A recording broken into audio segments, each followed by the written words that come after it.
Hey everybody, you know Game Toppers Kickstarter is over, their third successful Kickstarter, but that's okay because their late pledge manager is still open to whether you've ordered something from the Kickstarter and want to change it or modify it or just add something that you want to get. You can head over to GameToppersLLC.com, check out their tables, their fantastic mats. I'll tell you, those mats are just so nice.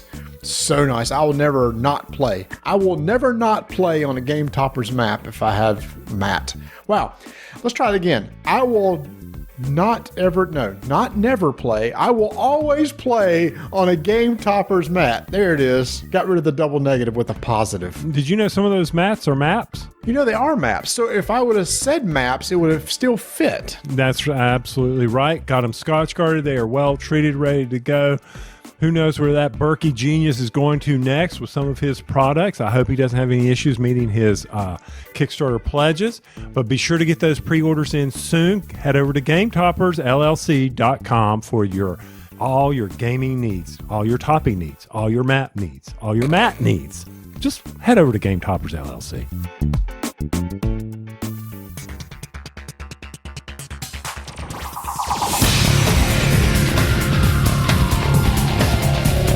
Y'all, it's time for rolling dice and taking names. In this episode, you will hear reviews of Merv, the Heart of Silk Road, the solo game Sylvion, and the new chicken sandwich from Bojangles. Plus, the guys look at hobby game sales figures from 2020 and the top-selling games from the spring of 2021. One of these things is not like the other. One of these things just doesn't belong. Can you guess which one? Hello and welcome to another episode of Rolling Dice and Taking Names.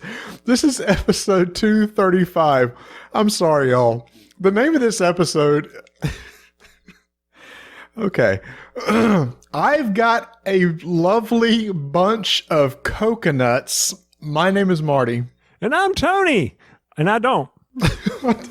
Okay. I don't even know where to begin here. I'm totally lost on multiple levels here. Are you? Yes. I actually put this one in early today, the name of this episode, seeing if you would do some research on it. I guess that's a no. I would guess not.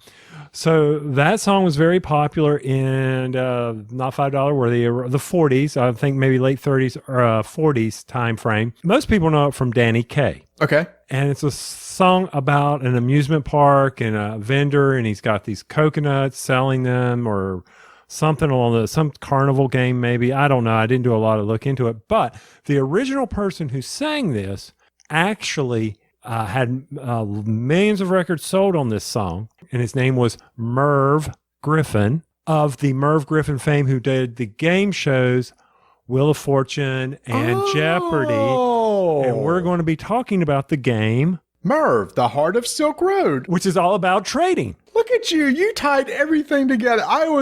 I'm glad that I let you explain that because I'm sure the audience was just totally lost too. So Merv Griffin, hold on. What's the tie-in with the song? So Merv Griffin sang this song. Before Merv Griffin was Griffin was still alive? He recorded this in the 30s and 40s, and he made shows in the 70s and 80s? Yeah, well, the man died in the 90s. Yeah, I think it was. I'll check that and make sure, because Lord knows I don't need to be, paying people money on this. He sang it in the 30s and 40s. Just tell the people what's on the show while All right, let me tell everybody what's coming up. So obviously we're going to be doing a review of Merv, the Heart of Silk Road. I've got a solo game we're going to be talking about. We've played lots of games since the last episode. I went out of town, had a little family get-together with several little party games, except for one. I did pull out and teach my family Lords of Waterdeep, so we'll be talking about that. And we were supposed to have a Mountain Dew taste test today with the other flavor of Mountain Dew that Tony brought me. So there is a, last time it was like Baja Punch or something like that. No, Baja Punch is what we were taste testing tonight.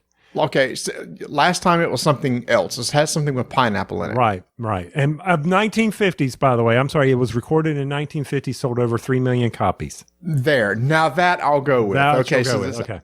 Merv Griffin fame, who made a lot of game shows. All right, Tony brought me these 2 cans, and this had to be at least a month ago. And I guess he assumes in a house with 3 other people that those cans will make it that long without being opened and consumed. So I go to the fridge to get this can that I was supposed to do for a taste test tonight, and it's nowhere to be found. So we will have to postpone that until I go get another can. My plan was for us to taste both of them, but somebody's calorie count couldn't manage both cans in one night. Did I finish the other can? I think I handed it off to somebody. You gave it off to somebody else, but you couldn't manage those 2 in one night. And I'm just like, give up a little bit of your calorie count. Just back off on it a bit. And we could have tasted, but no, now I have to transport. By the way, you cannot find Baja Punch in the grocery store right now. I could not find it. Look, if I'm going to consume calories, I want it to be in food, not drink. I don't worry about it myself. I keep my girlish figure or whatever figure it is. Speaking of consuming food, last week, for the first time, I don't know how long, I had a double-decker moon pie. Now, I know we're all about moon pies here, right? But I'm going to be honest. I rarely have one because it is a stupid amount of calories, and the best ones are the double-decker. Every once in a while, I have a mini. And the reason why I had a double-decker moon pie is because a listener from the show, Bo from Minnesota, was visiting family in Columbia, South Carolina. He contacted us and came up from Columbia to meet us just right outside of Charlotte for a game night. And I was like, well, Bo, you got to have a moon pie while you're here. So I bought him a box of moon pies and we broke it open and we each had one that night. And a double-decker moon pie, the big ones are actually 3 moon pies in one package. Is it? Yeah, a big double-decker moon pie. You cut it up in thirds, and there is your serving. Ah, gotcha. Okay. All right. Well, that makes total sense. So, yeah, we had a moon pie that night, and he was wanting some good Southern barbecue. So we met at a nice barbecue place nearby, and we all had some really good. I had a barbecue salad. You said nice, but you didn't do air quotes. What constitutes a nice barbecue place to you? 521 barbecue, I think, is good. That's where we ate. Oh, I thought atmosphere when you say nice. Oh, no. I'm just talking about the food. The food. I mean, the silverware came out wrapped in a napkin with the sticky white paper around it. So I guess maybe for you, a nice restaurant is to get individual silverware instead of reaching into a plastic bin or pushing the little silverware dispenser. I don't know where you're going with this. Are you putting down the 521 barbecue? No, I'm trying to figure out what you constitute a nice barbecue. You were talking more about taste, not the... I'm talking about more about taste, not atmosphere. Not about atmosphere. But I got to give Bo credit. So he asked what to order, and I told him a pork barbecue. And then for the sides, Tony, I'm proud of him. He ordered collard greens and fried okra. And he had never had fried okra before, and he liked it. Another thing he had not had either, which I think he fell in love with, was hush puppies. So at the beginning of the meal, right when you order, they bring you like free sample of hush puppies or a free basket of hush puppies. Man was chowing down on some hush puppies, Tony. And then putting a little bit of the honey butter on it. Yeah. So, and I mean, all that is fried corn dough. That's it. That's a hush puppy with seasoning. Yeah. We probably clogged some arteries that night. And your calorie count, my God, you had a moon pie. Yep. I like how you justify, I got barbecue on a salad. So let me eat this 320 calorie moon pie real quick. Look, I had to. We were with friends. I had to participate. I'm going. Forget them carbs. I'm just going to throw it on a salad over here. I got 12 pounds of barbecue on this salad over here. But it was so cool. So afterwards, we went to McAllister's where we've been playing our weekly games because, we got the tumblers where you get refills for 99 cents.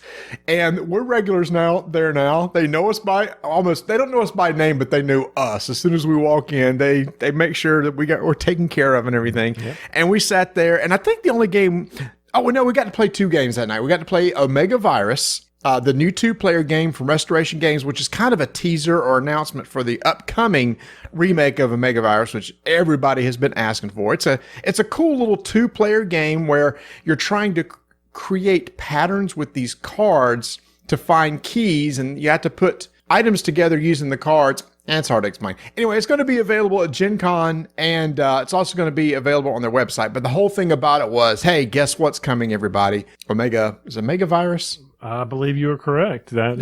Coming out later. So that was really cool to see. That was a small game we played, but that's where we played Merv with him to talk about on the show tonight. And if you're having trouble explaining the rules of a Mega Virus, I cannot wait till we talk about Merv. There's one specific thing I want to talk about Merv that made that game for me. So we'll do that when we get there. Okay, speaking of taste tests, Tony, last year, was it 2 years ago? Remember when Popeyes, wow, that was horrible. Popeyes came out with their new chicken sandwich, and it was the craze across the country. You couldn't get into a Popeyes because there were lines wrapped around the place. You couldn't get into Popeyes because it was COVID time and they were closed. No, 2 years ago when it came out. I think it's been out that long? Yes, because the first time we had it is when I came back from Thanksgiving in 2019 from Mississippi, and we had to stop and try one. Okay. And I've yet to try one. I've yet to make it to a Popeyes. There's not that many in our You haven't area. tried one? It's good. Okay. It's good. I thought, it can't be that good. It's good. So, not to be outdone, our favorite local chicken chain, Bojangles, said, oh yeah? Boom! We have a chicken sandwich now. Have you had one? Yes. And knowing that I was transitioning from our downtown office to my office out at an ops center, I needed lunch. I couldn't take my lunch in. And I said, you know what? I'm going to pass a Bojangles. I saw this on the show notes, so this will give us something to talk about. So yes, I stopped at the Bojangles and I ordered the new chicken sandwich combo with seasoned fries and the Mountain Dew. So there went that calorie count. But anyway, yes, I tried it. And? Your chicken was better than mine. Mine was nasty. Really? What was wrong with it? I think they had stale buns. Wait a minute. Was that on a special bun, though? It's supposed to be on a okay. All right. It was the bun was dry. Oh. The chicken was dry, and it looked like it had been double fried. It was... Oh, I'm sorry. It was chewy. The best thing on that thing was the dill pickle. A huge, thick sliced dill pickle. It's like, where are you finding these cucumbers? Because I need some of those. Oh, you're lucky. See, I said I got the reduced size dill pickle. Oh, no. I was like, okay, so this is going to be, to point out a video that you just released over at the YouTube about, your opinion. If I were to judge this based on one taste test, my opinion would be, this is crap. Yeah, that's a shame. That's a shame. It's funny. So Vanessa got one, and she just got one for all of us to try. We took a couple bites and really enjoyed it. So yesterday, the boys wanted a whole one. So we went to our local Bojangles. I ordered 3. Pull up to the window and they say, "Ooh, you got the last 2. We don't have a third. Would you just take a Cajun filet sandwich instead?" So I said, fine. So the boys got the new sandwich and I got the Cajun filet. So now I still have a taste for the new sandwich. So I'm going to go again this week, and hopefully it was a better experience than you. I hope so. I mean, I know this was an anomaly because normally you don't see that. I could tell that I should have taken it back, but I'm not that kind of customer. I'm going to go ahead and eat that could have been how it was, but it did look like I was happy that I got quick service, and I was happy that I was able to partake in this sandwich. But I was like, I got to try this again, because on the commercial, mine looked nothing like that. It never does. It doesn't, but it looked like it was very lightly fried. And yeah, I mean, when it's that dry, you're like, oh my gosh. I mean, the bread was moister than the chicken. Oh man, I'm sorry. Yeah, give it one more shot. It happens. And see what you think. I actually want to do a side-by-side taste test with Popeyes. Down in a little town near us, Indian Trail, there's a Popeyes and a Bojangles right beside each other. So I want to go and get one of each, and then we sit there, split it and decide which we like best. Hey, have we covered all the food topics? I believe that is correct. We are done with the food here. Yeah, I can't think of anything else. We're good. I got to tell you about something I got really cool in the mail today. Oh, by the way, we broke a trend. Oh, what's that? You're supposed to talk about a game first. We're supposed to hook them with the game, but we didn't do that. Well, you knew that wasn't going to happen. I mean, that's people are already thrown off by that anyway. But this is related to a game. So I get home and there's a box here for me from Board and Dice. So I open it and it's a heavy box wrapped in plastic. So I start taking the plastic, it's like a saran wrap type thing. I start taking off the box and sand is falling all over the floor. So I'm very confused at this point. So here I have a box and I'm taking this wrap off and sand is everywhere. So I take it out onto the deck, finished unwrapping it with sand falling everywhere. And inside is this huge wooden box. And on the top is an inscription on the lid talking about we've come to Earth to help set up a civilization here. You're just like they're from other worlds and we're here to help you out. And they said, but first you got to get inside this box and you need to figure out how to get inside of it because the box has a lock on it. And it's one of those with a 3-number lock where you have the little toggle wheels with 3 different numbers. Inscripted on top of the box is, I don't even know, maybe hundreds of numbers, little tiny digits. And I'm like, oh, great. It's a puzzle. You know what? I'm just going to show it to you. Hold on. A few moments later. All right, here's the box. I see the box. On the lid, you probably can't see it. Yeah, There's tons of numbers on there. I'm sitting there looking at this. I'm trying to find a pattern and something like that, and it's just not coming to me. So it's kind of bothering me because it's like I really want to get into this box before we record so we can talk about its contents. So I took out the dog for a walk, and as I was walking, an idea hit me. Now, if anybody's seen this box, I know some other content creators have gotten this. If you don't want to hear how I found the solution, then kind of go away for a few seconds. Or just continue to listen to us like you normally do with the background noise. You won't even pay attention. That's right. Nobody's paying attention. How long are we? Let's see. We're about, 15 minutes into this show? Yeah, people tuned out about 5 minutes ago. All right, so there's all these numbers on here, and I'm sitting there trying to, and they're really small. I'm sitting trying to look, and then as I was walking, I went, wait a minute, Marty. Maybe I don't need to look specifically at the numbers. Maybe I need to pull back and try to get the bigger picture. And then I wondered if the numbers happen to form other numbers. So I came back and looked, and I happened to notice like lines of 8s. Sure enough, if I trace out the 8s, it makes a 8. Oh. So then I started looking in the middle of the puzzle for another number that was etched out. And then and basically it was 8 made of 8s and like a 4 made of 4, etc. And when I found all 3, popped open the lock, got it open, and inside is where all the sand came from. Oh, look at all the sand. Inside was a half a box of sand, a little hammer, a brush, and a little pick, along with this plastic card. Okay. And it says on here that you have one more puzzle you need to solve. And there was like this, almost looked like a fossilized type thing. This thing right here, this is a little plastic circle with numbers 1 through 6 around the outside, was inside like a brick of sand. So I had to use the hammer to chisel out the sand like I was, with the digging fossils, getting artifacts out of the ground, use the brush to brush it off. And then when I put it onto the little puzzle, it says, turn left so many directions, turn right so many directions. And you line up the arrow at the bottom, and it gives you like a 4-digit number.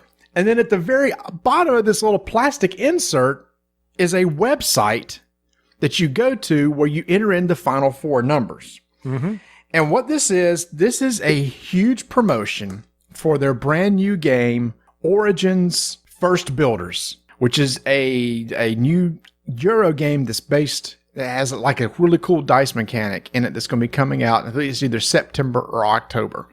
So this was kind of a promotion thing to get it ready to go. But I'm glad that I solved the full thing because everybody, there's a reason for this story. Because we solved this, Board and Dice is going to be giving us 2 copies of the game to give away to some lucky listeners. Wow. That's what's on the website. It's like, greetings. Guess what? You've uncovered the biggest mystery this universe has created. As a reward, we're going to be happy to give you 2 copies to give away. Nice. Yep. You know what? For me, there would have been a bolt cutter on that lock. I knew you would have done that. You're darn right. I got bolt cutters. Why not use them? No, see, it's good because we're used to holding things far enough away so that we can read them with our arms. So it's good that you were able to see that. What's going to happen is we're going to get a copy of this game to review on the show at some point in time. When we do, during that episode, we're going to find some way to find 2 winners to give away 2 copies of the game. And Tony, so I got to play one of the gentlemen that works at Board and Dice. His name is Rainer. And on Tabletopia, he showed me how the game works. I'm not going to go into a lot of details, but I'll tell you this. Really cool dice mechanic. At the beginning of the game, you roll dice and your dice end up being your workers. And there's different colored dice. You remember Coimbra, how the values and colors meant things. Right. So you would claim a certain colored dice that was your worker. And if you went to that spot, you could take the action for that particular color. But what was cool was there was a little dial right above where you put your worker that's going to either value is a value of 1 through 6, like a D6. The die you put there must be equal to or greater than the value that the dial is set to at that point. Okay. And if it's not, there's a resource that you can pay to get it there. But as soon as you go there, the dial ticks up 1 spot. So if it was 2, it goes to 3, etc. When the die gets to 6, it's retired. What you then use it is to increase your population. So what you're doing is once you earn a worker, eventually it will get to the point where it goes out of your pool, and then you have to work to get another worker to replace it. So it's this really, really cool mechanic of this dice that are constantly ticking up, and then will go away until you claim another one. But it's also a tile laying game because the purpose is to build a civilization. So you claim tiles, put them on your table. By putting certain tiles together, you create combos. So it's a cool dice worker mechanic and tile laying game. I am more proud of you now than I think I've ever been that you were able to secure a prize for our listeners. Look at you. And you didn't put it off, that you didn't look at it and say, I really don't want to mess with this right now. So that is awesome, dude. Because when I was reading the show notes on this, I was like, don't roll much. The placement marketing box. I'm like, oh, I cannot wait to hear what this is because I'm sitting here going, Origins. Do I need to research a board game that he's going to talk about? So I have something that's coming in October. I got nothing. So I'm like, okay, I'll just sit back and enjoy this story of this fantastic box in this sand. But it was cool to have this aha moment as I was walking the dog. It was like, wait a minute. I get those in the shower too. Well, the showers they're therapeutical. Water. Yeah, they are. I've had many problems I've had to work on from work or something like that, and in the shower to go, oh, that's how you do it. So, yeah, I can't wait. This is actually one of the games I've been really looking forward to. It's one of my most anticipated games of this year, so I cannot wait to try it, and I can't wait to give 2 copies away. And speaking of giving things away, I know you recently was able to finally make it through all the entries for the Name That Bit. That wasn't me. That was our buddy Ben, who he did that for us. Yes. Thank you, Ben, or people would still be waiting on that prize. Yeah. That was taken care of. The winner got 18 right. He should be doing this podcast. Wow. That was really, really good. That's amazing. Dang. I got 4. And only because I played some recently. No memory. And we're working on the T-shirt giveaway. We'll be contacting our winner of that. That's I got to get that done, but we will make sure that happens. I tried on my new T-shirt from Sir Meeple. Uh-huh. I'm not like you. I like my T-shirts to be big. And my wife yells at me all the time. She's like, that looks like a bag on you. And I'm like, yeah, but I'm comfortable. I'm sitting there going, this feels good. And I put that on there and she smiled. She goes, I really like that. And I got the one, of course, is Don't Make Me Squirrel. Mm-hmm. And she's like, that looks really good on you. And I go, why is that? She goes, well, first off, it doesn't look like a bag. And I go, well, Fair. Thank you. And I go, but it's an extra large. And she goes, yeah, but your sleeves aren't all stretched out. And it's that fabric. It's a 52-48 blend. So it's 52 cotton, so it's not a 50. It didn't feel slick to me. You know what I mean? Mm-hmm. So I was real pleased with that. And I'm like, the best news is I can put it in a dryer. We're about it shrinking. Yeah, because that irritates the mess out of me when a shirt shrinks up and then when you lift up, your belly is showing. You know what I'm talking about there? You don't. Oh yeah. But short story long. I was going to say. Where are we going with this? Is the fact that we do have our winner. We'll be contacting them. And so by the time that this episode comes out, you should have been contacted if you won. So congratulations. Hey, we got another big announcement today from Capstone. A couple new games are coming out. And I'm a big Alexander Pfister fan. I typically like his games. Name one of them. Maracaibo. I've never played that. You haven't played it? No, you won't let me. But probably, Tony, our favorite for them is Great Western Trail. Yes, love that. Yeah, and I'm looking forward to the new version of that. But anyway, he has a brand new game coming out called Boonlake. I'm just going to read the excerpt here. Explore the landscape, build houses and settlements, raise cattle, and develop an infrastructure. This is what's cool, though. Consider your actions because your opponent will also benefit from the action that you choose. The action then determines how far you can move your ship along Boonlake. So I love things to where when somebody gets to take an action, we get a benefit in return. In fact, we're going to be talking about that a little bit later with Merv. So I am super excited about that. Plus, speaking of Maracaibo, there's a brand new expansion that's going to be coming out for that too. So if you want to, head over to Capstone Games, and you can see all the details about those there. Now, I tried to find that on BGG so I could do a little research so I could have something intelligent to say, unlike what I recently was talking about with our shirts, which you can pick up at sirmeeple.com, by the way. And I couldn't find it on BGG. It's not been listed yet. As of this recording, it's under embargo, but as of tomorrow, it won't be. So this is well before. By the time this episode comes out, everyone will know about it at that point. I understand. Was this in our email, our RDTN email, or is this Marty's? It sure was. So this was Marty's special email. Oh, no, it was in the one I don't read. Okay, I'm good with that. You don't read the press releases? Yes, I read the press releases, especially when they come into my personal email. I read them. I'm just yanking your chain, man.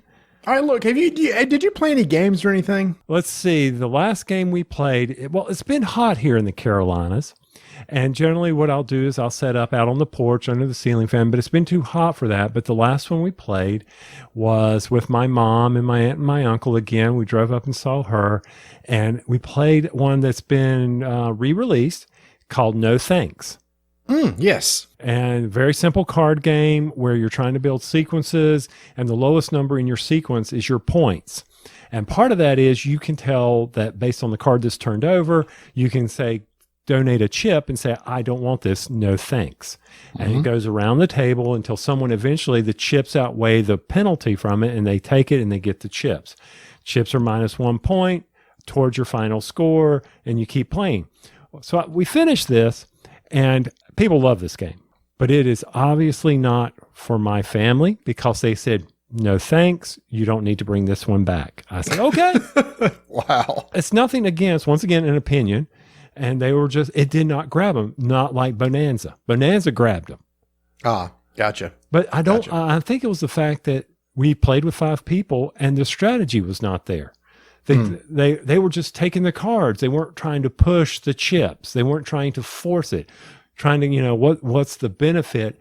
And I'm looking at them and I'm like, don't.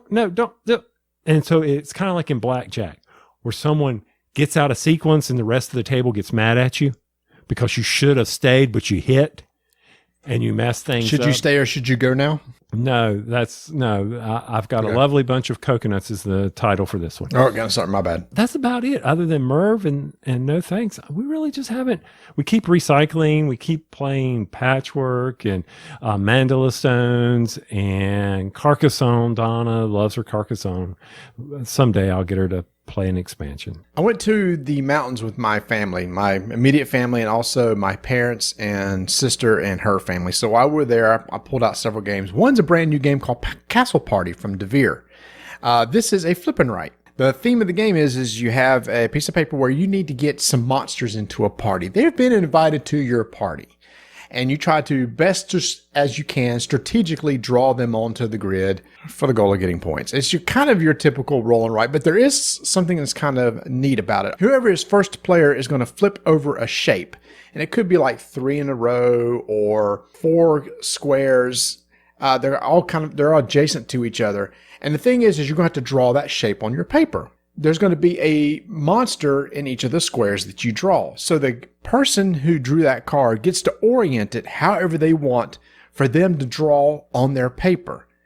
Then everybody else around the table must draw the way it's oriented facing them. So they don't get to rotate it or flip or anything like that. They must look at the shape that's there and must fit it on their board. But then what happens, each person has a hand of monsters.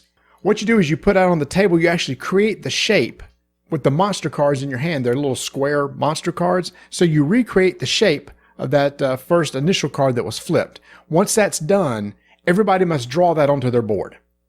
And then the goal is a typical flip and right. You try to get as many in a row as you can. There's different ways of scoring. But it's one of those things that's really neat to where the first person dictates the orientation that those monsters are going to go into your board, and then you have to go from there. And if they're over the edge of the board, they go into the moat. They're -1 point, so that's how you have negative points at the end. There's 3 different ways of scoring. When a scoring triggers, you pick one of 3 ways to score. Like I said, there was, most in a row, etc., like that. And once you score one way, you can't score that way again. So you have to use up all 3 different ways of scoring. Person with the most points at the end wins. It's clever little flip and right. The only thing was there was a lot more downtime than what you'd think there would be. Okay. Because when you're trying to fit shapes on the board, you've played roll and rights before. You're sitting there thinking, well, what monster do I want to put out onto this shape to make it fit really good on my board here so that I can score this thing. So everybody's doing that, right? And you really can't decide what you're going to do until you see what the person before you did, right? So somebody may put it in a spot that you wanted to go, and then all of a sudden you can't. You got to put your monster in one of the other spots, etc. So it is a cute little roll and rights. So if you like roll and rights, it's got a cute theme, and it adds special relations on top of special relations because how you orient it, usually you get to flip and rotate and put them however on your board, however you want. Not with this one. You keep saying rolling right, but it's a flipping right. Flipping right, yes. But I know what you meant. But no dice were used. Yeah, flip a card and then you resolve that card. Okay. Then you go through the deck and basically you count up points at the end, like I said. So it's a cute little game from DeVere. Okay. Castle Party. See, what amazes me is that you took the family up to the mountains and they allowed you to take games. I took a whole bunch of games. I took way more games than I ever got to the table. Now, one you handed off to me from, is it Big Potato? Big Potatoes. Snakes. You asked for this one, and I knew that you said you were going up there, and I knew that there was a certain player count, so I was excited. Plus, this seemed like your style of game. Imagine a Trivial Pursuit style game mixed with werewolf. Yeah, so I'm glad. Yeah, okay, talk to me. There are these roles that are passed out at the beginning of each round. You're either a snake, a mongoose, or just a regular human. Okay. And then there is a question that everybody's going to try to vote on to see what the answer is right. It's choices of A, B, or C. And these questions aren't your typical Trivial Pursuit. It's not like what's the tallest mountain or whatever. It's these really odd questions that you probably will not know the answer to. You have your role secret to yourself except the mongoose. The mongoose reveals themselves, and the purpose of them is people can trust what they're saying because they know they're not a snake. Everybody closes their eyes. The moderator says, okay, snakes, open your eyes, and then you flip over the question card and the answer's on the back. So the snakes can see what the answer is. Then you flip the card back down, everybody opens their eyes. The snake's goal is to try to keep everybody else from getting the right answer. So they're trying to lead people astray. Okay. They're being snakes in the grass. Exactly. And so after about 2 minutes of discussion, everybody gets to vote. You either vote A, B, or C, or say you're a snake. If you get the answer right, you and everybody else who got the answer right is your total points. So let's say me and Vanessa were the only ones that got it right. I would get 2 points on my paper. The more people that get it right, the better. You get more points. The snakes get points for however many people got it wrong. Okay. You do that again. Everybody, you take in the rolls and you send out the rolls again and do another question. And you keep going for an X amount of rounds. What's the purpose of saying you're a snake? Oh, just when you flip it over, it's like, hey, I'm the snake, by the way, because you already know what the answer is. Oh, I thought maybe you'd give it the answer and then you say, oh, well, or I'm the snake and therefore I don't. Okay. I'm sorry. I misunderstood. Yeah. So as you're playing the game, the snakes are going, snakes are going, oh, it's answer A. Oh, yeah, for sure it's answer A, but the answer might be B or C. You're just trying to throw them off the trail. Okay. So we played one full game and realized the mongoose wasn't doing much. So we tweaked it a little bit. We tried it another way. Now listen to me, we house ruled it. We made the mongoose like the seer. So what happens is the mongoose didn't reveal themselves, but when everybody had their eyes closed, after the snakes got to see the answer, the mongoose got to see the answer. So then the mongoose could help out the other people. And we actually like that way better. Okay. Because I would hate for hours upon hours upon hours upon hours of play testing to be right and not try that. But no, as long as it works for you, you know how I am about that, the house rule. But are you sure you read the rules? Are you sure it wasn't like a longest road thing or anything? Positive. Okay. Positive. You know what didn't go over very well? What? Grab well with 6 people. Why? It got really chaotic with 6 people. This is the first time any of them have played, so I was moving all their ships for them. And so basically, we resolve, and I'm the one that's moving the ships. And I think it'd have been better if I'd have let them move the ships. Yeah. But I will say this is the first time I've ever seen a game end after 2 rounds. Wow. Yeah. My dad somehow got out in 2 rounds, and nobody stopped him. It's really chaotic with 6 people. It is... You can't plan at all with 6 people. There's just nothing you can do. Once again, it comes down to the drafting and remembering cards, whether or not, are they going to do this certain card? But yeah, I can, okay. Because, man, to be able to do that, I mean, the highest card is 9. Well, here's the thing. People would do things to him. Right. Push him away. Push him away or pull, et cetera. So he got help along the entire way. I just never seen anybody get out after 2 rounds. So I thought it was kind of funny. That's it was probably best because if we had to play 6 rounds, they probably would have gotten tired of it. I love the game. I do think 4 players for sure the sweet spot for me. Yeah, I love it too. And generally that's all you end up with is 4 players. Yep. So I've used that game on young people. It's always been an intro game for young people. People of my interns, of course they were young. But I've used the game for just, hey, this is a board game that we would play at lunch. So I miss those days. So you're talking about, can I explain rules correctly? I taught my sister and her 2 kids Lords of Waterdeep. How old are her kids now? 11 and 15. 11 might be a little tough, but... It was a little tough. She needed a little bit of help. She was doing fine. My sister, I think, could be a gamer. She got into that. Mm-hmm. She enjoyed Lords of Water, and I haven't played in years. And I forgot how much I like that game. Did you use Scoundrels expansion? Nope. I kept it very simple. I know the Scoundrels expansion makes it way better, but I just want to keep it as simple as possible for them. But... it is a solid worker placement game for me. I still enjoy it. I still really do. So that was cool to be able to teach them a little. I told Tori, and my sister, I've been teaching you party games and stuff. You get this, you're playing a real legit hobby game. Okay. I figured you would have pushed that off on her a while ago. It was finding time to sit down and do stuff like that. When you're together for birthdays or holidays, you don't have time for Lords of Waterdeep. I had a captive audience. Yeah, they were in the mountains. Exactly. They weren't going anywhere. There were banjos playing. They could hear them. They knew they weren't going anywhere. Don't look at me with that face of where did I come in with the Deliverance tie-in? Come on. Well, that was in Georgia, not North Carolina. Actually, it was in Tennessee. Oh, hold on. Will you pay me $5? Was it Tennessee? I know where. I think that's where it was filmed, so I could be getting myself confused. I don't care where it was filmed. Well, it was filmed on Fontana. I thought it was filmed on the. It wasn't the New River. Reuben County in northeastern Georgia. Give me $5. I'm giving you $5. Where was it filmed? I don't care. I do. That's not the point. Okay, hold on. Oh, no, I'm sorry. It was primarily shot in Georgia. You may be right. Hold on. Okay, so I was right. I may be giving you $5. No, they were. It was filmed in Georgia, and it took place in Georgia, and some of it was actually filmed in North Carolina. Okay. I knew it was, see, I don't know why I was thinking Tennessee, because I was thinking it was on the Fontana Dam, Fontana Lake. And so that's, of course, there's a dam, so there's a lake. Oh, they filmed some of it in Nantahala. On the Nantahala River. Nantahala River. Okay. Oh, and some of it on Chattanooga River. So maybe that's what you heard too. So anyway, that was my experience teaching all those games to them. And you came out of the mountains alive. We went to a little place called Waynesville. It was super nice. They had like a folk music festival. Mm-hmm. They closed the streets, and it was a lot of fun. They had a lot of good food there, a lot of good music. Man, there was a good big band group there. They were from, I guess it was Asheville. It's just a really cool, probably about a 25-piece big band. Played about 2 hours. They were good. Did you go do the waterfall tour? The waterfall? Nah, we didn't do anything like that. Okay. I appreciate that you took it upon yourself to carry the show by playing all these games with your family. And I thank your family for doing that.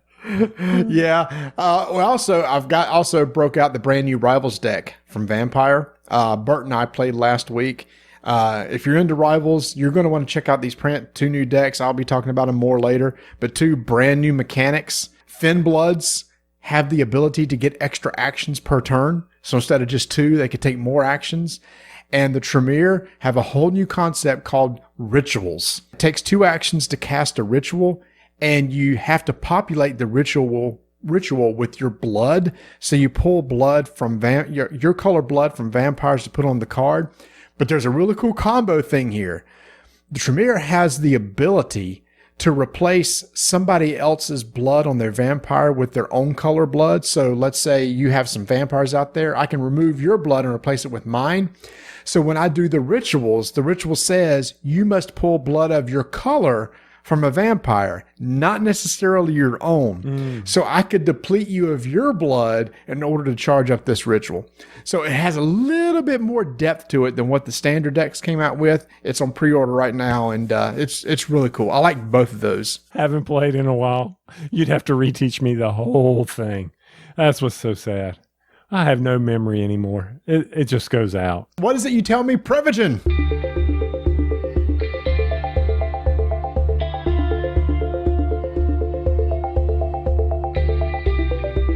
For years, we have talked about Miniature Market's line of gaming accessories called Game Plus products.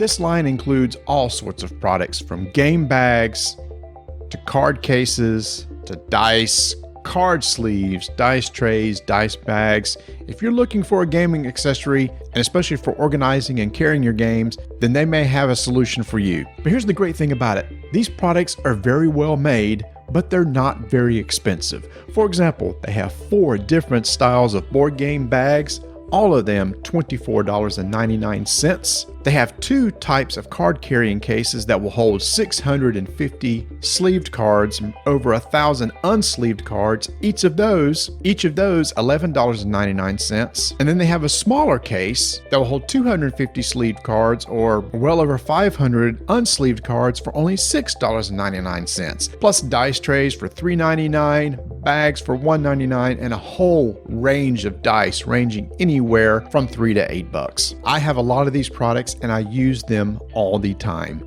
Very well made and very durable. And if you're interested in trying out one of these products, then I'm happy to announce one of you may be winning a $50 gift card to Miniature Market. This gift card can be used towards any of these Game Plus product lines or any of their board games. But if you happen to win, I do recommend at least picking up one of these just to see how nice they are. In fact, everyone who attended our last Strike event in 2019 at Gen Con got the nice Miniature Market backpack, and I'm sure they're still loving it and using it today. So how do you win this gift card? There's going to be 3 ways to enter. 1, I'll be sharing a tweet on our Twitter account at Dyson Names. Just retweet that and that will get you 1 entry. I'll be doing the same thing over at Instagram at Dyson Names. Just like that tweet and that will get you an entry. And if you're a member of our Discord channel, that will also get you an entry into the contest. And you can find our link to the Discord channel over at our website, rolldicetakenames.com. So 3 ways to enter, and you'll have until August 24th to do so. At that point, we will pick a winner of a $50 gift card to Miniature Market.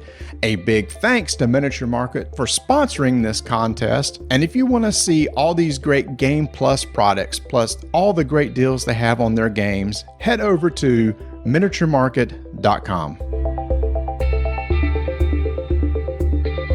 We're a big fan of Osprey Games. They've been coming out with some really cool stuff lately.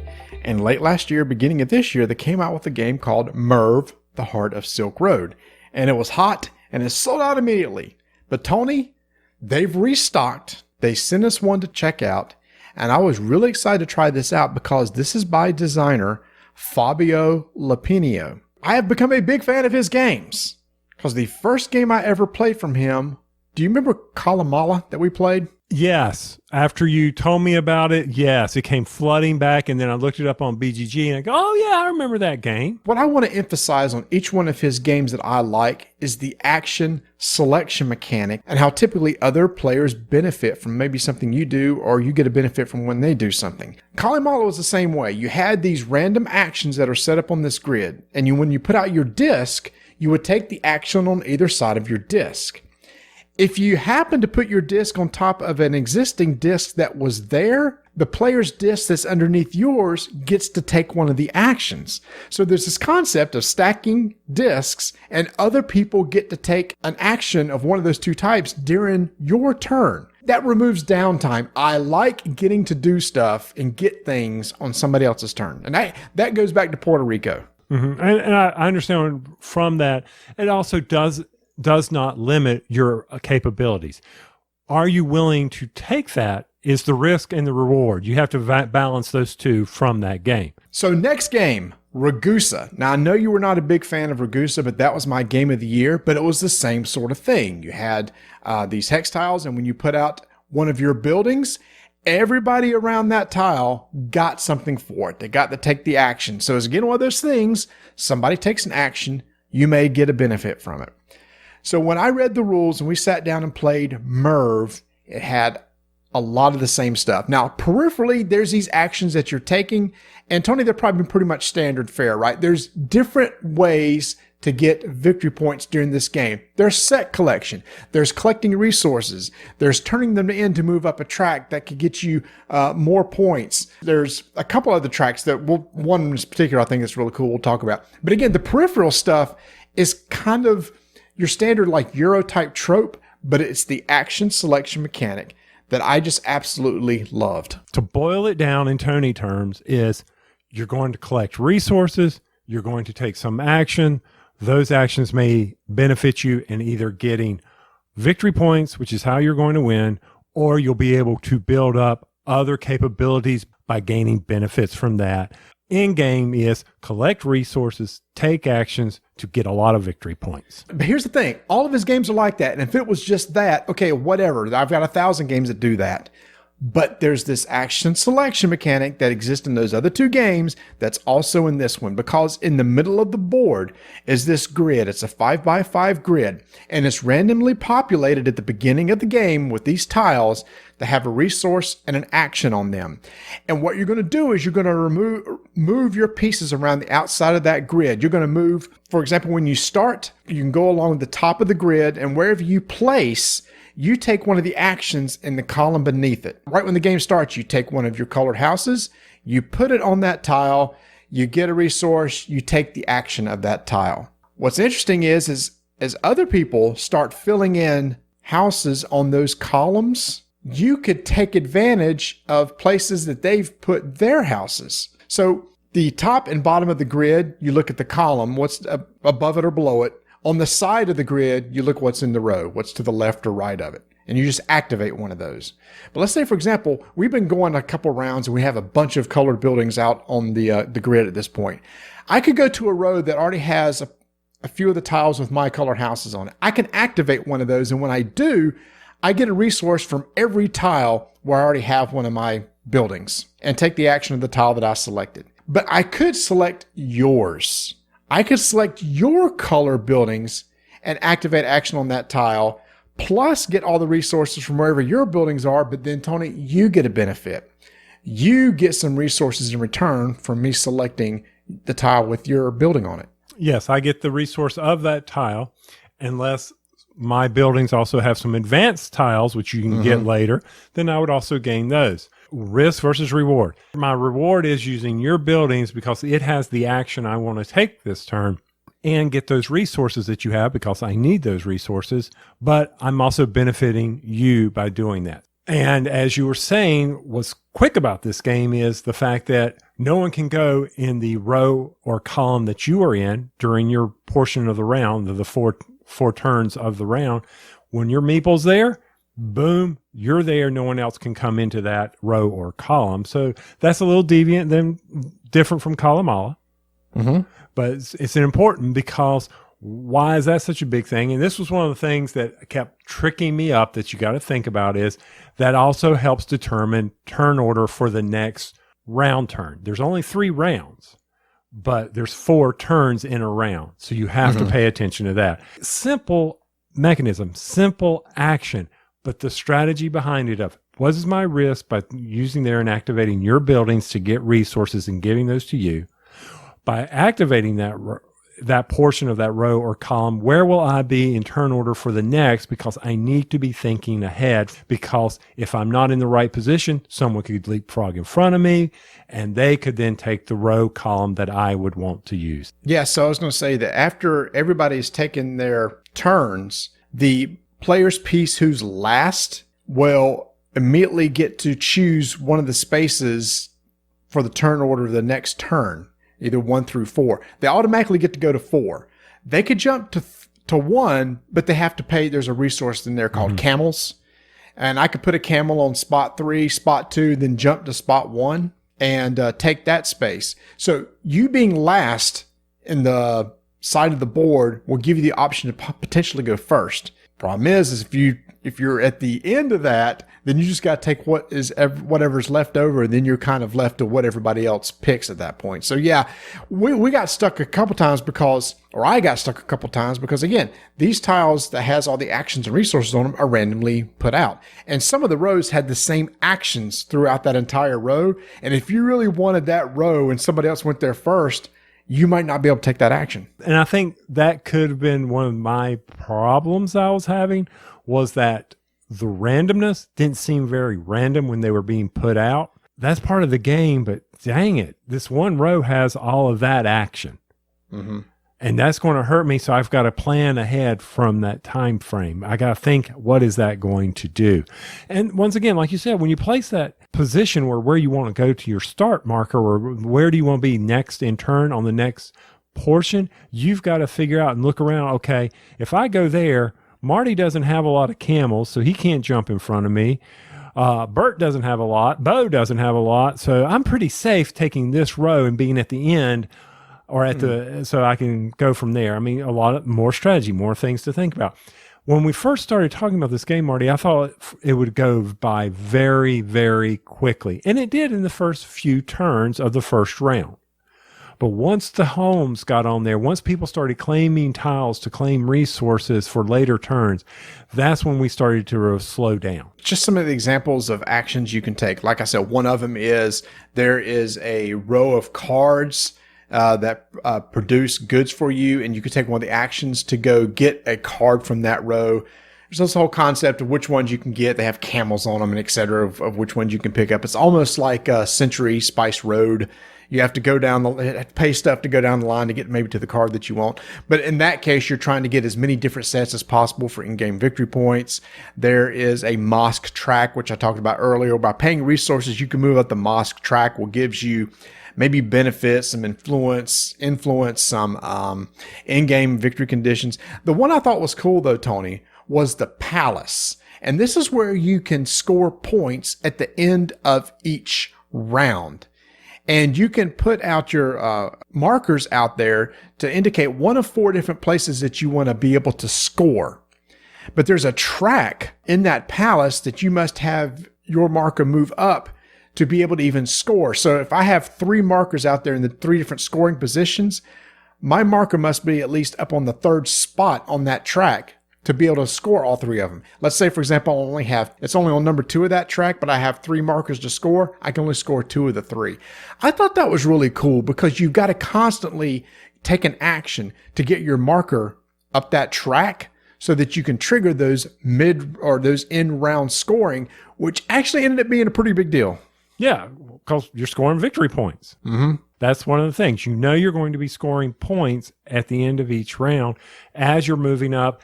But you've got to take into account, how am I going to get favor of the palace to allow me to score these meeples, which gives me the ability to score one of these 4 based on where I want to go. And I need to do it before someone else puts their stupid person there. Oh, and wait, on this round or on this turn in this round, oh, look, he just claimed the stupid column that I needed that lets me do this. Now, this is really cool, too. Another one of the actions you can do is build walls around the grid. So this Oh, is the I was city building some walls. I was telling you people to get away from me.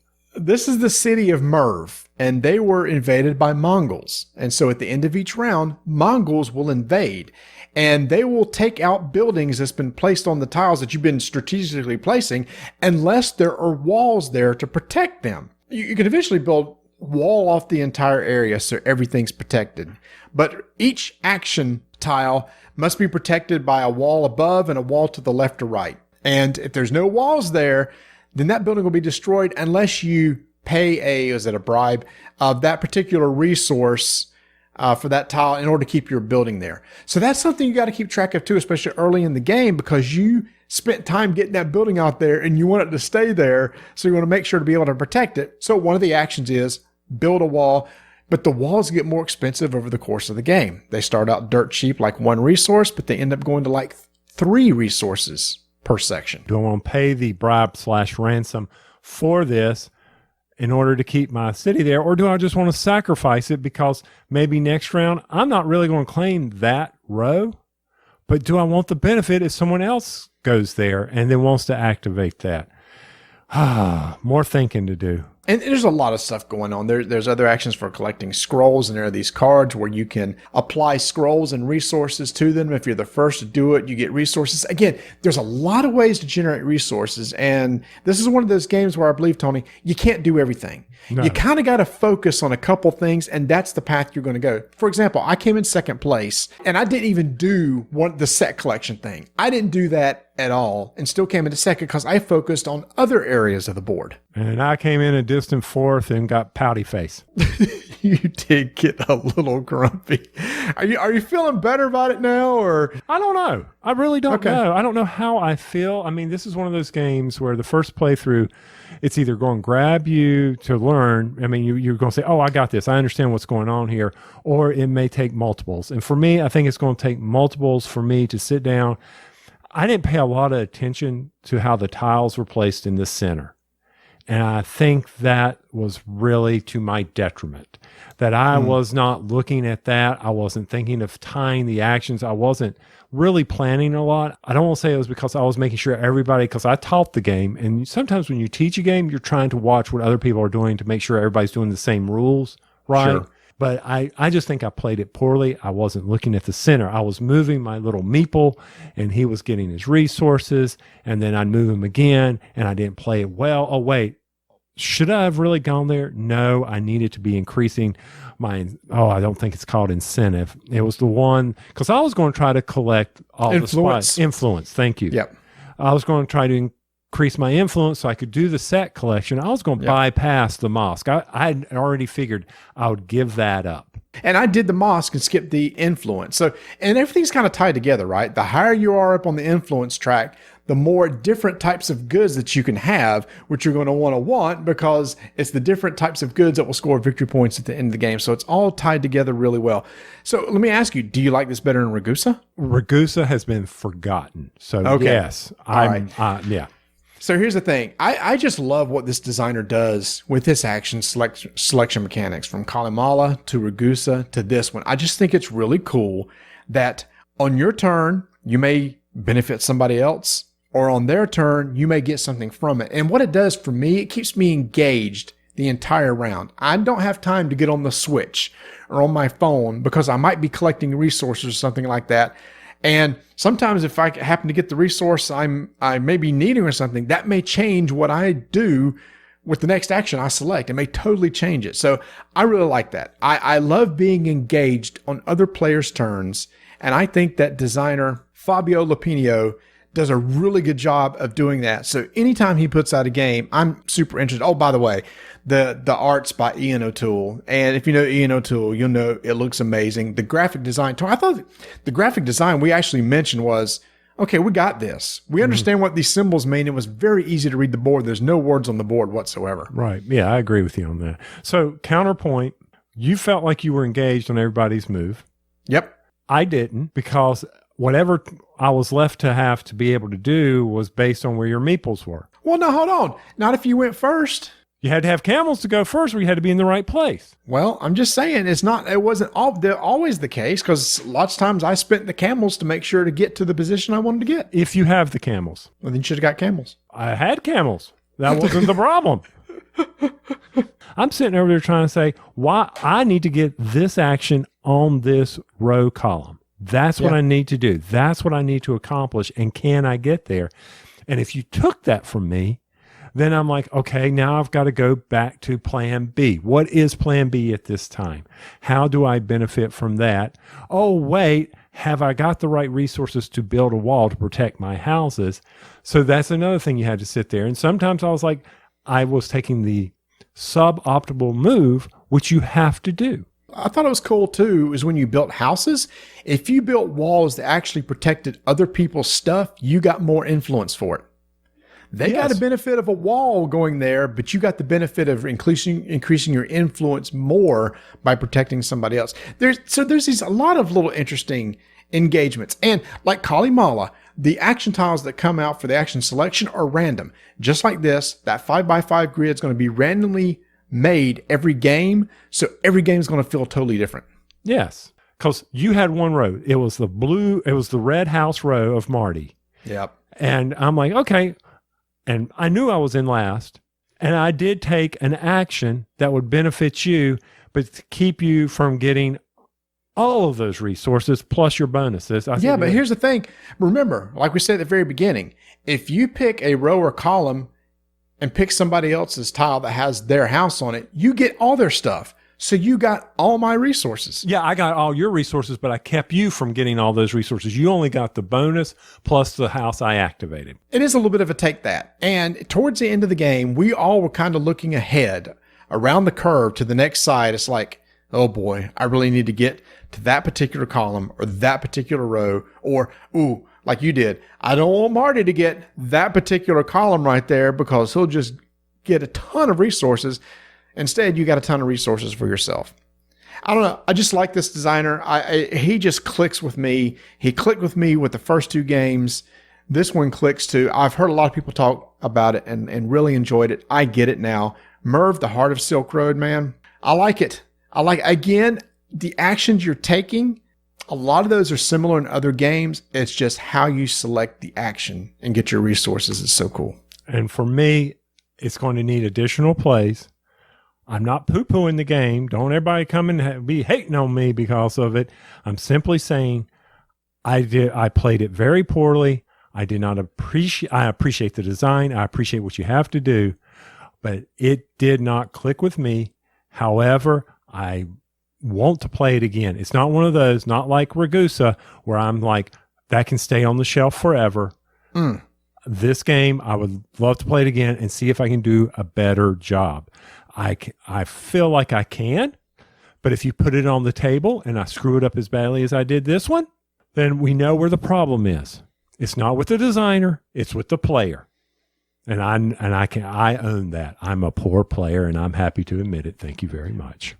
Merv, the Heart of Silk Road from Osprey Games. You heard what I said. If you like Ragusa, you like Kalimala, yeah, you might want to try this. Tony, not a big fan of Ragusa, so maybe this designer just isn't in your wheelhouse. But I like Kalimala. Okay, 1 out of 3 ain't bad. Not according to Meatloaf. 2 out of 3 ain't bad. Tony, I'm a big fan of the website ICV2 because they give us all this business information and sales of games and everything like that. Well, they just recently released the hobby game sales in 2020, and hobby game sales were over $2 billion, up from $1.68 billion in 2019. Do you think a little pandemic maybe had something to do with that? It might have. I don't know. I guess so. But they said things have been trending up. Maybe the uptick that they saw, it jumped a little bit more than appreciated. But there's been a constant uptick. So sure, the pandemic helped that. Plus, it's just the hobby. Yeah, well, here's the thing. There's a couple big drivers here. Collectible games, Magic the Gathering. In 2019, they had a 19% increase. But last year, they had a 24% increase. Games Workshop, which is just absolutely killing it. That category drew 17%. And what's interesting in the article here, they said actually hobby board games has shown signs of maturing in 2019, meaning it didn't have as big of a growth spurt. But that would change last year with the pandemic, and it grew 19% last year. They have a hobby card and dice category. I don't see what the difference is between hobby card and dice and the board games, but it turned up 19% too. RPG sales in 2020 went up 31%. So your two biggest movers, RPGs and Magic the Gathering. So a lot of money was had. A lot of us were busy at home pretending we were elves and wizards and battling monsters and trying to kill each other in a card game while casting spells. All right. I can see that. What else are you going to do with your time? Watch reruns? Okay, that's what I did. But here's a question for you, Tom. Let me ask you this. Things are opening up. People are going out and doing more. Do you think in 2022 the growth won't be as much? I'm not saying it's going to go down, but do you think it had as big of a growth spurt as it did last year?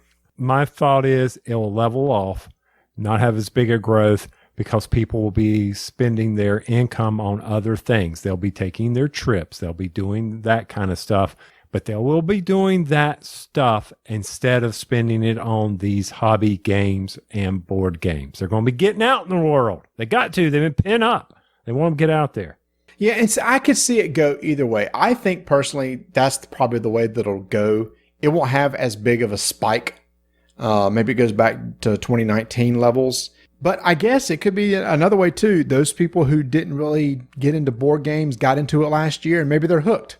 Maybe they can continue buying. I don't know. I can honestly see it go either way, but if I was a betting guy, I would say that the year-over-year growth next year would be less than what it was this year. However, we know shipping's an issue, and hopefully we'll be talking about that in a future episode. Is that going to impact sales as well? Yeah, that's a good point. We've actually got an At the Table episode that we're trying to schedule with a couple people who know something. People in the industry that actually know what they're talking about, coming from two different facets. We're working to get that set up now, and if that goes off well, we want to bring you in and tell us, okay, I kind of want to know, Tony, what was the norm before the pandemic, and how is it now, and how is it different? So that's kind of what I want to hear, is how much it's changed since the pandemic began. And what I want to hear is, can you produce a board game in the United States? Also on ICV2, they came out with the spring 2021 sales, and probably maybe no surprise, the number one game in the spring was Gloomhaven. I'm confused. Nothing against Gloomhaven, nothing against Isaac. How is it still number one? Well, number two blew me away more than the number one. Betrayal at House on the Hill? How old is that game? Have they been checking their tables? I'm blaming this ICV2. I'm wondering about this. Okay. And then Wingspan, right. I understand that. Dune Imperium, okay, which has been very popular. Cobitos from AEG. That's a great family game, but it kind of surprised me it was up that high at number 5. Root makes sense. Azul makes sense. Unmatched, congratulations, Restoration. Mm-hmm. Mm-hmm. And now it's probably one of those things, though, that is probably every Unmatched set, I would assume. But Scythe still up there, and Quakes of Quedlinburg. I thought it was Quacks. I said Quakes, didn't I? How about Quacks of Quedlinburg? Whew. Okay. And see, nothing, once again, if it hadn't been for Dune Imperium on here, I would have said they printed the wrong table. And on card and dice games, boys, your standard fare. Codename, Smash Up, Coup, Exploding Chickens. Okay, here's the thing, everybody. We're recording way later than what we normally do, probably about 2 to 3 hours later, and I'm starting to lose it here. But number 8, Unstable Unicorns. Have you ever heard of Unstable Unicorns? No, I have not, but that's something I need to look up. Uno's number 6. Okay, that's fair. Still going strong. And you can probably guess what the number 1 RPG is. It was obviously Dungeons & Dragons. There you go. Number 2 was Cyberpunk and not Pathfinder. I was kind of surprised at that one too. So there's your sales for spring of 2021. And as of yesterday, right before this recording, we found out that a publisher that we worked with and played many games of in the past is closing down, and that's Tasty Minstrel Games. Did they do? Oh, why am I talking? I'll just let it go. Number one, Eminent Domain, which is probably one of the first games I ever played from them. Love it. Another big one, Gentis.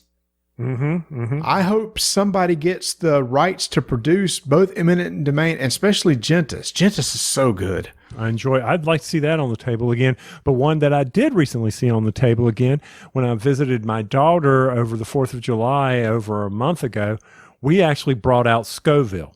Oh, yeah. And I had forgotten how much and how long that game is. And I enjoy it. And once again, her boyfriend, I talked to about Stone Age and how he was just collecting resources and building a little fort with them. And Scoville, I pointed out to him, having a whole bunch of peppers is not a benefit. You need to score victory points.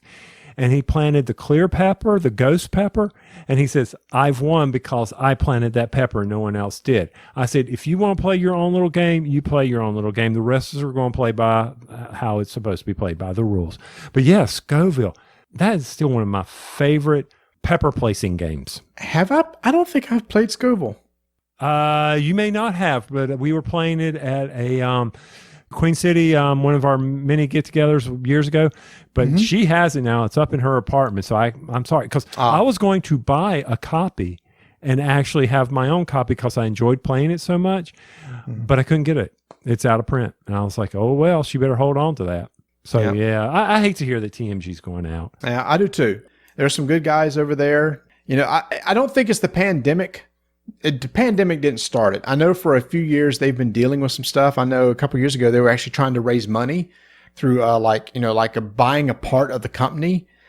So the pandemic may have been what the final nail in the coffin, but I know they were dealing with some stuff before that. So I hate to see anybody go out. I hate to see anybody lose their job.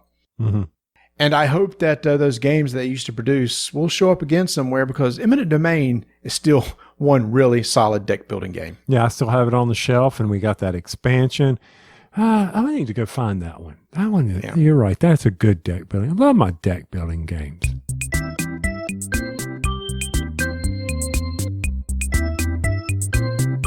So over here at Rolling Dice and Taking Names, we've got a slight problem. We've been trying to get on one of our sponsors, Ignacy. Head over to portalgamesus.com. It'll redirect you to somewhere. Who knows where. Problem is, we're trying to get Ignacy on. Getting that man scheduled, I didn't know he was such a sports nut. Is he ever? How many times have we wanted to set up something with him? He said, I can't. I got a match to watch. I got a volleyball game to watch. I got a football game to watch. So we want to have him on next episode.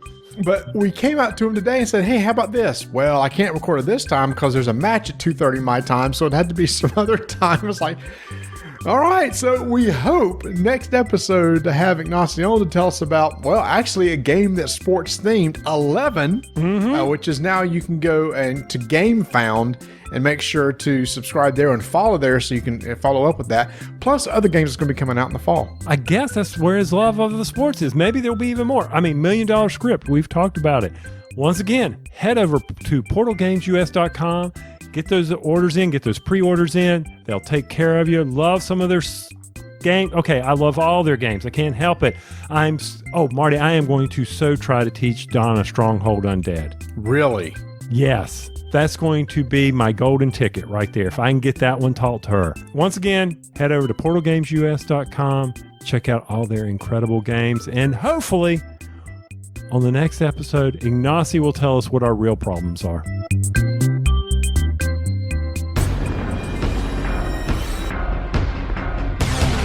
Five-minute initiative begins in 3, 2, 1. Recently, I sat down and played a solo game called Sylvion from Z-Man Games and designer Shadi Torby. This is a game from the series of games based in the Oniverse, and there's been several other solo-type card games based in the same universe. The reason why I was interested in this one is because this is a tower defense game, and I've always enjoyed playing tower defense games on the PC. It's just, I love the idea of you've got something trying to move from point A to point B, and you try to stop it from getting there by putting things into its path in order to deter the units as they go around, try to destroy the units, etc. And that is exactly what's happening in this game. The table is set up as like a 4x4 grid. And on the right side of this grid, in each row, you're going to have a deck of what's called Ravage cards. These Ravage cards are like flames that are going to be trying to encroach on the forest and burn down the forest. So over the course of the game, you're going to reveal these cards and they're going to move from right to left. And once they get to the row furthest to the left and they move again, then they're going to destroy a certain amount of forest depending on the strength of that flame. And then surrounding this 4x4 grid are 12 edge cards that have a bloom side and a desolated side. So when you take damage, you take a card that's on his bloom side and turn it to his desolated side. If there's ever a time where you have to turn a card to his desolated side and you've run out of cards to be able to do that, you immediately lose the game.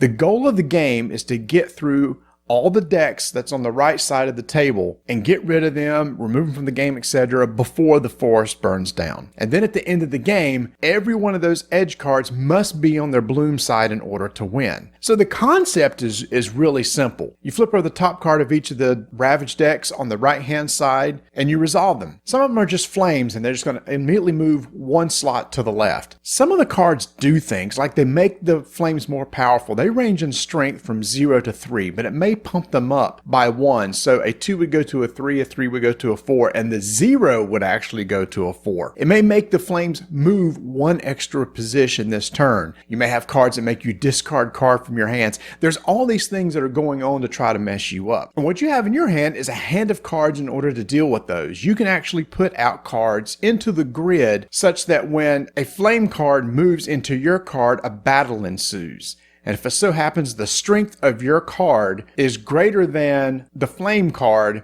then you destroy the card, you've stopped it, great. But if it's equal to, you'll destroy both cards. And if it's less than, then the flame burns down your attacker and just keeps moving to the left. So over the course of the game, you're trying to pay to put out these cards to help stop the flames from getting all the way to the left-hand side. But there's a lot of other cards in your deck too that can do certain things like just immediately remove Ravage cards from the board or look at the top 2 cards of the deck in order to set the order so you know when they come out. So you also have a bag of tricks too. You just have to be able to pay for those cards. And then some of the cards are that at the very end of the game, if those cards are in your grid, depending on the strength of those tree cards that are out there, you can flip desolated cards back to their bloom side. So once the entire game's over, if you have enough cards in play to flip everything back to the bloom side, you could potentially win. So here's the thing. I'm not really into playing solo games. For me, if I have some time on my hands and I want to play a game, instead of pulling out a board game, I'm typically just going to pick up the Switch and play a game. And I've said this on the show before. My enjoyment of board games is sitting around the table with other people and having that experience. So I just don't get a lot out of just sitting down and dealing out cards and playing myself. But I must say, of the solo games I have tried, this is definitely one of the more interesting because of my love of tower defense style games. And there's several modes to this game. The introductory game is very straightforward. Here's a deck of cards, just start playing. But the advanced game adds this whole drafting mechanic. And before the game even starts, you deal 4 columns of cards and then you select one of those columns to take. You deal out another 4 cards for each of the columns and then you turn over this other deck of cards that will have a value from 1 to 4 and you have to remove that column so it can't be drafted the next round. And you keep doing that over and over for 12 rounds because you're going to have you have 12 cards that you're going to remove columns of cards from. And so that is how you build your deck. So there's this interesting drafting thing where you're looking at the columns of cards, you go, ooh, I really want that column there, but this one has some cards that has some really cool abilities, so I take that one. So when you flip over the next card on the deck to see which column to eliminate, you hope it's not the one that you wanted, so maybe you can grab it next round. Now there is a little bit of randomness to that, to where I wish there was another mode of the game to where I could just build the deck myself and then just tackle the game and do it the best I can. You do have that random element that you may not exactly get the cards that you want. And by the way, in the advanced game, once you play through the entire deck, you actually have to remove a couple cards from the discard pile from the game totally, which is not so bad because after your first time through the deck, there may be some cards that have no value to you anymore, so you could actually cull those. And you can also change how difficult this game is. When the game starts, you have a certain number of your bloom cards set to the desolated side. So you can either start with 3, 6, or 9 already set to the destroyed side or desolated side. And that makes it harder because over the course of the game, you need to get those flipped back up. And you actually have cards in your deck, too, that can actually help you flip cards back up. So there's a lot going on in this small box game. And I didn't mention this. There's 2 expansion decks in here that you can add even more things to the Ravage deck and to the hand and to your deck yourself. So if you are into solo games and you especially like tower defense games, then check out Sylvion. The MSRP on this game is $24.99, so it's not very expensive. It's a small box game. It's easy to set up. The drafting part of the game does take you a little while. You have to go through that whole process to actually get into the game and start playing. But once you're going, it does create this cool tower defense puzzle that I really enjoyed. It's one of those things too. Every time that I played, the game was determined at the very end, meaning I remember that when I played the last advanced game, I only had 2 cards left in the Ravage deck. And I thought, I've got this. The board is clear. I've got some elements on the board that can block for me and attack. And then I flipped over some cards, and they happened to be the ones that increased the strength of the flames. So the ones I flipped over just got bumped up by 1. And then the last 4 cards, one of them bumped up the strength again by 1. So it destroyed defense cards I had in play. And then at the very end, when all the cards are done, you have to continually move the remaining flames across to the edge of the board and resolve their attack on the forest. And then I had nothing left to protect the forest at that point, end up losing. So it went from, I've got this game to, oh, shoot, I lost. So as a non-solo game player, I'm definitely going to keep this one on my shelf just because of the genre type of the game. This is really cool. Sylvion from Z-Man Games. 5-minute initiative is complete.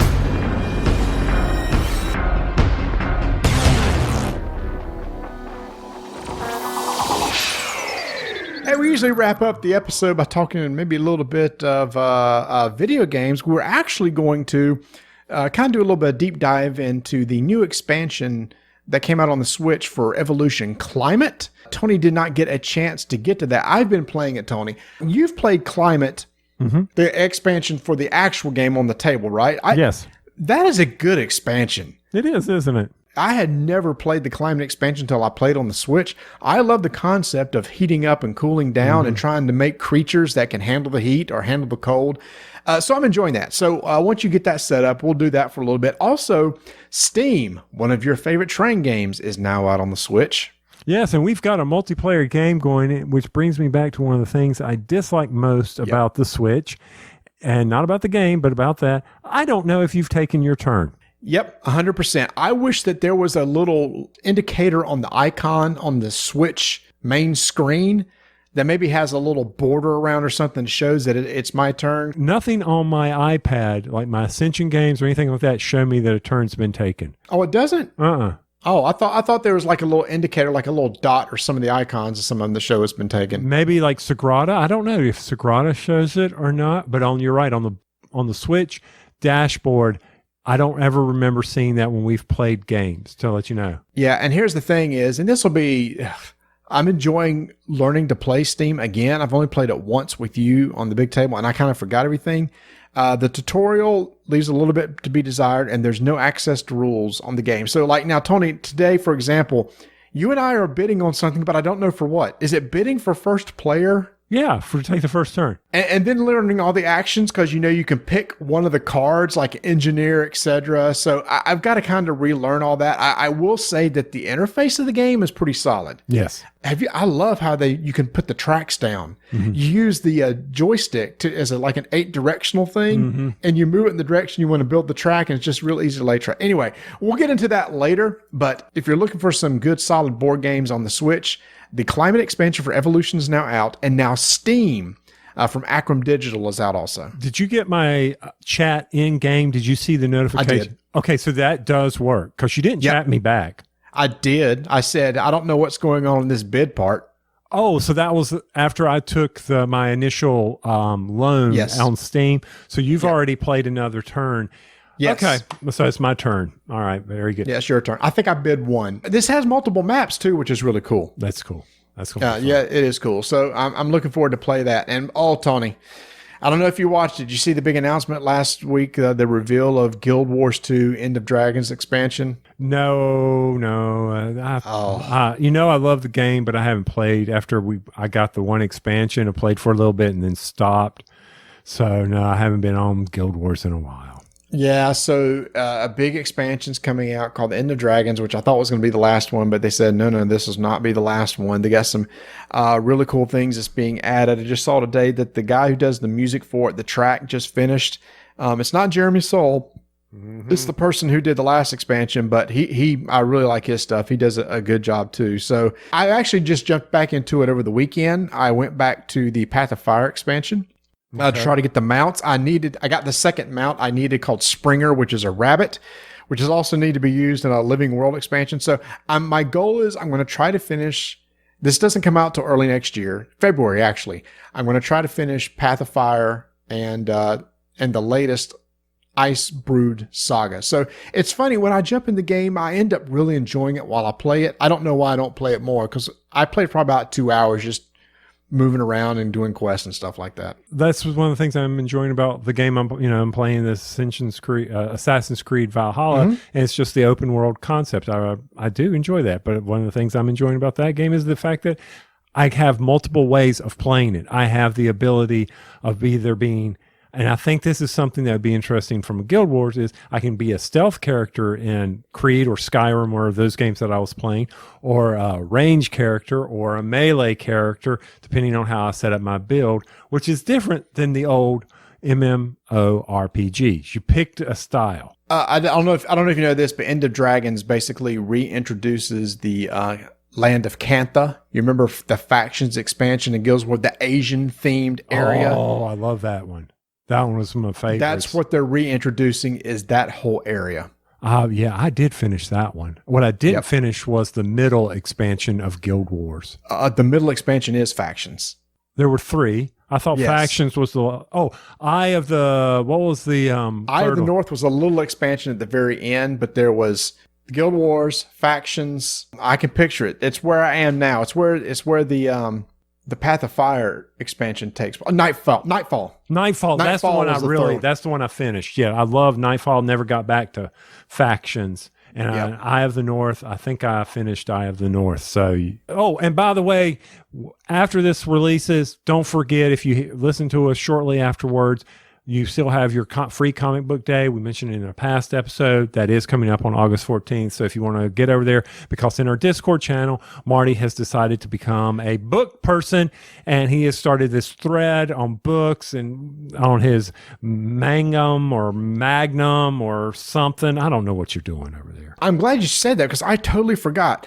In the last episode, I talked about manga, and I was trying to get some, or manga, and I always say it wrong, and I was trying to get some suggestions for it. So several people on our Discord channel are also into it. So I proposed the idea of a book club where we get together, we pick one book to read, and then we get together and discuss it in our Discord channel. We're trying to decide what we want to do now, but I wanted to leave it open for people who hear this episode. If you go to our Discord channel, you can find the link on our webpage, rolldicetakenames.com, and you're interested in being a part of a manga book club, come over. Give us some suggestions. We're going to vote on one to pick up. You can either read it digitally or get the physical version. Then we'll pick one, have a certain time to read it by, get together, and just talk about it online. I've never done a book club, and I thought this was really cool. And so far, we got a handful of people that's interested in doing this. And this is a typical rolling dice and taking names book club. Have your Mountain Dew ready. Mm-hmm. We're not going to do the wine. We're going to do the Mountain Dews because got to be able to get that caffeine in. I'm waiting to see what y'all decide and see how hard it will be to get. I was not interested in these 24 volumes that y'all were talking about. Yeah, I was wanting to start out. That was my first premise was it's got to be something that's digestible that people will stick with. 24 is a little much, but if you can find one that's 5 or 6, that would be great. Oh, and before we get off the video games, I'm sorry. Got together some people on Discord the other night and played Mario Golf. I was totally wrong, Tony. In the last episode, I said Mario Golf, you just can't play a regular round of golf. You can play a regular round of golf. You can play multiplayer round of golf. But the thing that we had the most fun with was battle golf. Holy cow, that is so much fun. You're in an arena. There's 9 holes in the arena. The first one to complete 3 holes wins the game, but once a hole is completed, it's shut down. So if both of you are racing to the same hole, the first one that gets the ball in the hole, that hole is over and that person has to pick another hole to try to go to. It was chaotic fun, and they last about 10 minutes. It's super quick. So I have a question about this I just want to play single player because it's not like I'm going to be able to get online and do multiplayer. You can. Why don't you just join us? I invited you the other night. I thought y'all were already done by the time I checked all that out. But that's what I'm saying. If I'm not on multiplayer, I want to play against the computer in tournaments and stuff like that. Not this adventure mode stuff I'm doing. Oh my gosh, the adventure mode. I hated that. That is just a horrible part of this game, and it's quick. Nope. Once you're done, basically you can just say, hey, I'm going to go to this golf course and play a standard round of golf. It's not a tournament or anything like that. But I'm not really paying. I did that, and it's not like they were competing against me. It was just what I shot. Well, I mean, you could add AI players. Oh, you can? Okay. See, yeah. I didn't get that deep into it. I was like, oh, this is boring if it's just me. Yeah. But anyway, so yeah, if you want to come play Mario Golf with us, the Battle Golf ended up being a lot more fun than I thought it was going to be. The Speed Golf, none of us like. None of us like the Speed Golf at all. But we played a round of golf, and you could pick either 3, 6, 9, or 18 holes. So we would pick a regular course, play like 6 holes, and then we found the Battle Golf, and that's just all we played the rest of the night. Maybe I'll take a chance, roll some dice, and take some names. Hey everybody, thanks for listening. Remember, come join our Discord channel. We got some really cool things going over there, like book clubs and online games, and just a lot of great discussion over there. Follow us on Instagram at Dyson Names and Twitter Dyson Names. See y'all next episode. Well, we won't see you, but I guess you can hear us. Come check us out next episode.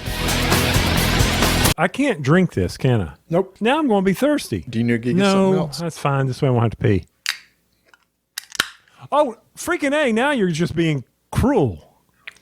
I was a little parched. Yeah, but... It's just regular zero sugar. But I can't run downstairs, make you... Never mind. You can. I'm not going to do that. I don't have time for this crap.